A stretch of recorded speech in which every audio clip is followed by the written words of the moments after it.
Hi, fifth and sixth grade. This is your history video for Wednesday, December 16th. And today you're going to be doing work text pages 114 through 117. Now, 115, 16, and 17 are basically all study guides.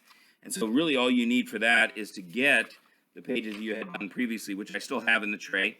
And you can answer your questions through those parts. And so you don't need to worry about not doing or having to actually do those pages. You're just re-entering some information. Now there is an essay that you're going to use page 114 for, comparing and contrasting Zoroastrianism with biblical truth, which we talked about yesterday.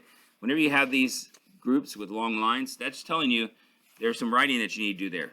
Usually a couple of sentences, but then if it says an essay, you've got to have at least 3 or 4 sentences, depending on what they're asking you to do.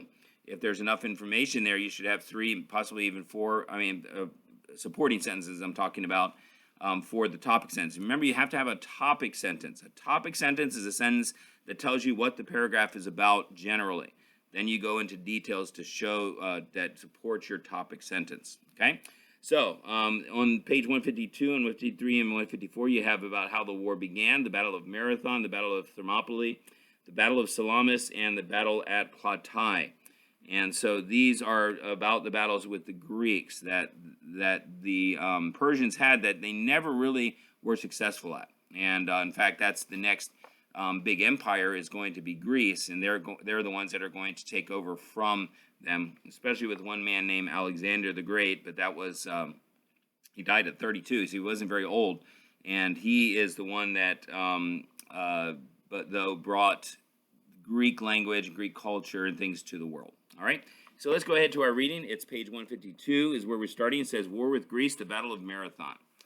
Persia wanted to expand its empire into the mainland of Greece. This expansion would be a direct threat to the future of Greek culture and its political structures. In 499 BC, the Greek city-state in Asia Minor rebelled against the Persians. Athens and a few other city-states on the mainland of Greece sent an army to help the Greeks in Asia Minor. Persia put down the rebellion, but Darius was angry at the Greeks for banding together to rebel. In 490 BC, Darius and his army sailed to the plain of Marathon near Athens.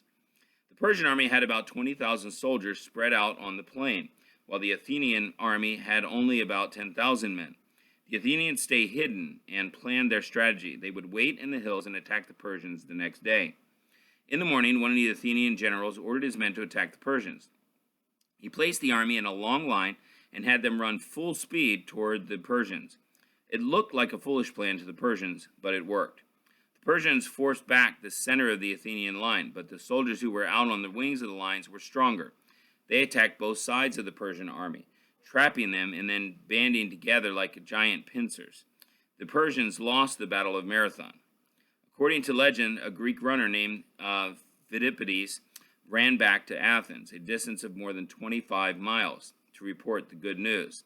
When he got there, he could breathe out only one word, victory. Then he collapsed and died. The name for the modern marathon, the race of 26.2 miles, comes from this legend. Your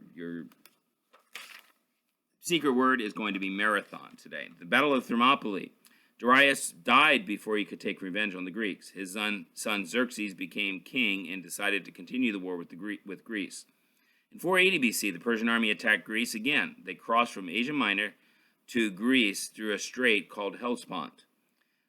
Xerxes had his men build bridges across the Hellespont, then laid planks across 2 long lines of Persian ships to make the bridges, but a storm destroyed the bridges before they could be completed.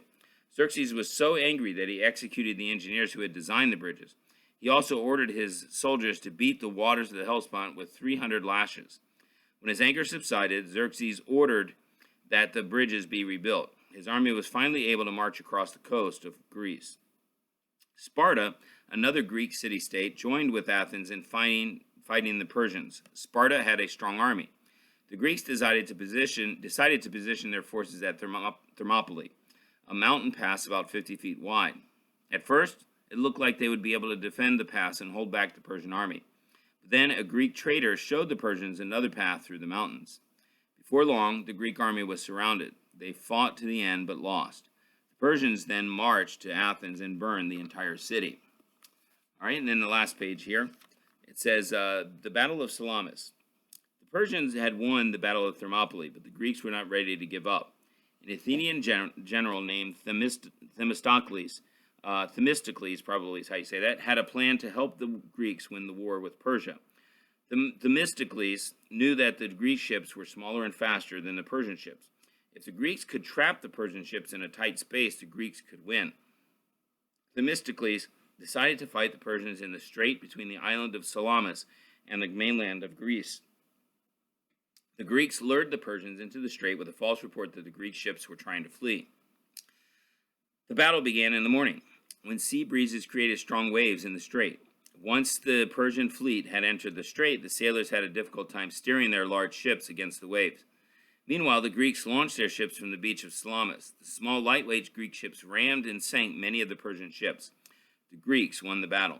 During the next year, the Greeks fought one more battle with the Persians in the city of Platae. Many Persian soldiers were killed, and Persia had to admit defeat. Xerxes pulled the last of the Persian troops out of Greece and went home.